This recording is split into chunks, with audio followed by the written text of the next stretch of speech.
اللہ سے دعا کس طریقے سے مانگی جائے، دوست کیسا ہونا چاہیے، اللہ نے اگر قدرت دی ہے تو انسان کو خدا کا شکریہ کس طریقے سے ادا کرنا چاہیے، ان سوالات کے جوابات کو جانتے ہیں آج کے اس ایپیسوڈ میں۔ اعوذ باللہ من الشیطان الرجیم، بسم اللہ الرحمن الرحیم۔ ناظرین کرام سلام علیکم۔ سبیل قرآن کے اس تفسیری پروگرام میں ایک بار پھر ہم آپ کو خوش آمدید کہتے ہیں۔ آج ہم آپ کے سامنے سورہ قصص کی 4 آیتوں کی تفسیر کو لے کر حاضر ہوئے ہیں، تو آئیے سب سے پہلے آیت نمبر 16 کی تفسیر کو جاننے کے لیے اس کی تلاوت اور ترجمے کو غور سے سنتے ہیں۔ كتاب أنزلناه إليك مبارك ليدبروا آياته وليتذكر أولو الألباب بسم اللہ الرحمن الرحیم قال رب انی ظلمت نفسی فاغفر لی فغفر له انه هو الغفور الرحیم۔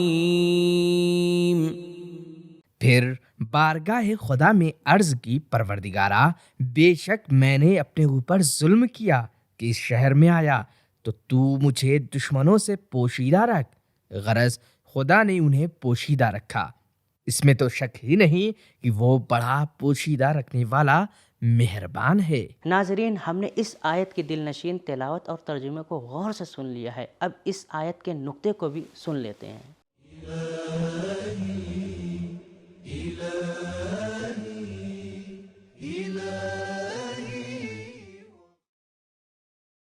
سوال: جو انسان نبی بننے والا ہو وہ ظلمت نفسی، میں نے خود پر ظلم کیا، کیسے کہہ سکتا ہے؟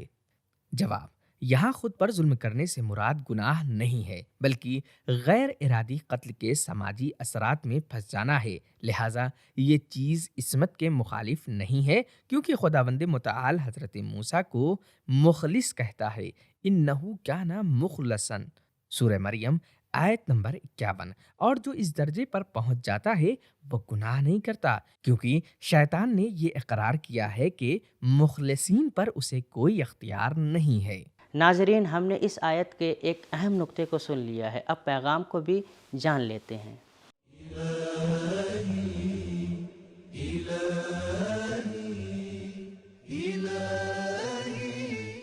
نمبر 1، دعا کرتے وقت اللہ کو اس کے مبارک نام رب کے ذریعے پکارنا چاہیے۔ نمبر 2، غلط کام جان بوجھ کر نہ بھی ہو تو بھی اس کے طبعی اور وضعی اثر سے غافل نہیں ہونا چاہیے۔ حضرت موسیٰ ایک مومن کو نجات دینے کے لیے آگے بڑھے اور غیر ارادی قتل کر بیٹھے، جس کی بنا پر وہ گنہگار نہیں سمجھے گئے، لیکن یہ کام ان کی دشواری اور آفت کا سبب بن گیا۔ نمبر 3، نیک لوگ غیر ارادی غلطیوں پر بھی فوراً استغفار کرتے ہیں اور اس کے نتائج سے بچتے ہیں۔ حضرت موسیٰ علیہ السلام نے استغفار کے ذریعے اللہ سے کچھ چیزوں کی درخواست کی ہے: اپنے کام کے سماجی آثار کے مٹانے کی درخواست، اپنے مستقبل کے ڈر کو دور کرنے کی درخواست، اور فرعونیوں کے انتقام سے بچنے کی درخواست۔ نمبر 4، انبیاء کی دعا مستجاب ہوتی ہے۔ ناظرین، اس تفسیری سلسلے کو آگے بڑھاتے ہوئے چلتے ہیں آیت نمبر 17 کی تلاوت اور ترجمے کو بھی سن لیتے ہیں۔ قال رب بما انعمت علی فلن اکون ظہیرا للمجرمین۔ موسیٰ نے عرض کی، پروردگارا چونکہ تو نے مجھ پر احسان کیا ہے، میں بھی کبھی آئندہ گنہگاروں کا مددگار نہیں بنوں گا۔ گزشتہ آیت کی طرح اس میں بھی ایک ہی نقطہ پایا جاتا ہے، اب چلتے ہیں اس نقطے کو بھی غور سے سنتے ہیں۔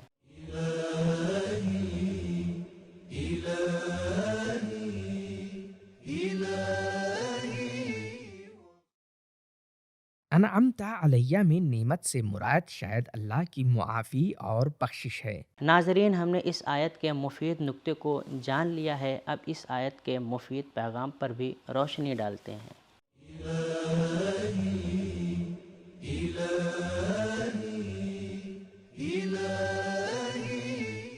نمبر 1، جسمانی قدرت اللہ کی نعمت ہے۔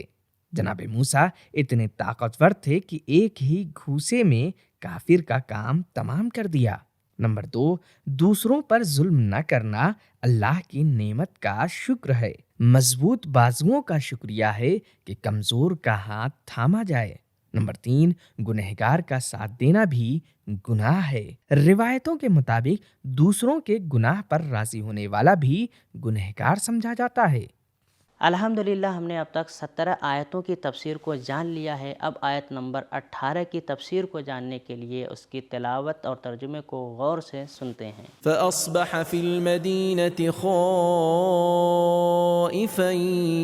يترقب فإذا الذي استنصره بالأمس يستصرخه قال له موسى إنك لغوي مبين۔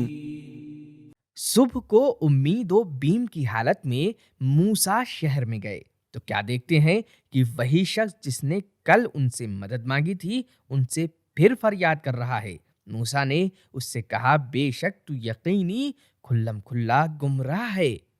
ناظرین، ہم نے آیت نمبر 18 کی تلاوت اور ترجمے کو غور سے سن لیا ہے۔ اب اس آیت کے پیغام کو بھی جان لیتے ہیں۔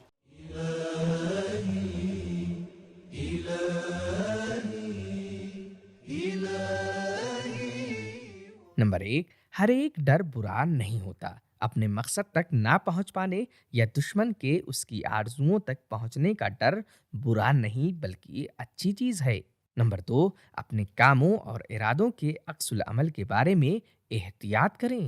نمبر 3، اگرچہ حضرت موسیٰ فرعون کے محل میں زندگی گزارتے تھے مگر لوگوں سے رابطہ رکھتے تھے اور ان کے درمیان ایک اصلاح کرنے والے شخص کے عنوان سے مشہور تھے۔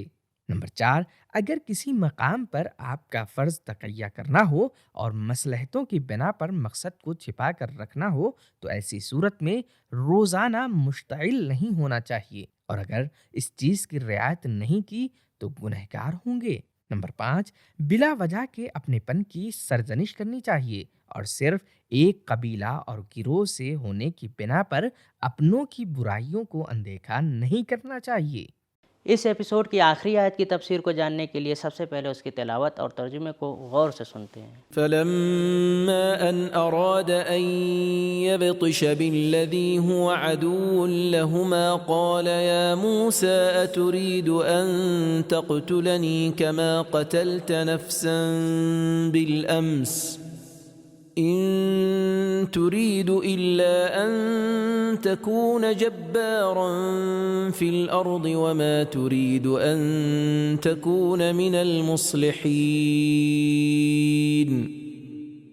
غرض موسیٰ نے چاہا کہ اس شخص پر جو دونوں کا دشمن تھا چھڑانے کے لیے ہاتھ بڑھائیں تو قبطی کہنے لگا اے موسیٰ، جس طرح تم نے کل ایک آدمی کو مار ڈالا اسی طرح مجھے مار ڈالنا چاہتے ہو۔ تم تو بس یہ چاہتے ہو کہ روئے زمین پر سرکش بن کر رہو اور مصلح قوم بن کر رہنا نہیں چاہتے۔ ناظرین، پروردگار عالم نے اپنے بندگان کے لیے اس آیت میں ایک خاص نقطہ رکھا ہے۔ آئیے اس خاص نقطے کو جان لیتے ہیں۔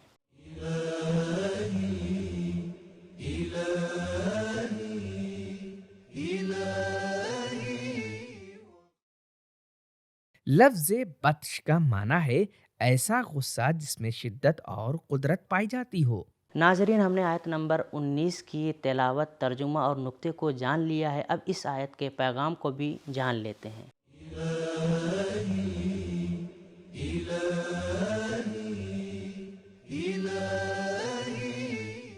نمبر 1، دوستوں کے غلط کاموں پر ان کی تنقید کرنا ان کو چھوڑ دینے یا ان کے حق کا دفاع نہ کرنے کا سبب نہ بنے۔ اگرچہ حضرت موسیٰ نے اپنے دوست کی کہہ کر تنقید کی تھی مگر اس کے باوجود اس کی حمایت کا ارادہ کیا۔ نمبر 2، ہر جگہ واعظ و نصیحت کام نہیں آتے، کبھی کبھی طاقت اور قدرت کی بھی ضرورت پڑتی ہے۔ وقار کا مطلب بے خودی اور سستی نہیں ہوتا۔ حضرت موسیٰ کا مسلسل 2 دن جھگڑا ہوا۔ نمبر 3، ظلم کے نظام میں فرعون جیسے انسان کو خدا کہا جاتا ہے جو جان بوجھ کر نومولود بچوں کو قتل کرتا تھا، لیکن موسیٰ کو سرکش کہا جاتا ہے جبکہ انہوں نے دشمن کو قتل کرنے کے ارادے سے نہیں مارا تھا بلکہ وہ غیر ارادی طور سے قتل ہو گیا تھا۔ ناظرین، آج کے ایپیسوڈ میں ہم نے جانا کہ اللہ سے دعا مانگنے کا طریقہ یہ ہے کہ جب بھی انسان خدا سے دعا کرے تو اللہ کے مبارک نام رب کے ساتھ اسے پکارے، اور انسان کا بہترین دوست وہ ہوتا ہے کہ جو اس کے حق کا دفاع کرے اور اس کی غلطیوں کی طرف متوجہ کرے۔ اور اللہ نے اگر انسان کو قدرت دی ہے، طاقت دی ہے، تو اس کا شکریہ ادا کرنے کا دو طریقہ ہے، ایک زبانی ہے اور ایک عملی ہے۔ تو یہ تھا ہمارا آج کا ایپیسوڈ، ملتے ہیں اگلے ایپیسوڈ میں، تب تک کے لیے شکریہ، خدا حافظ۔ سبیل قرآن، قرآنی سماج کی پہچان۔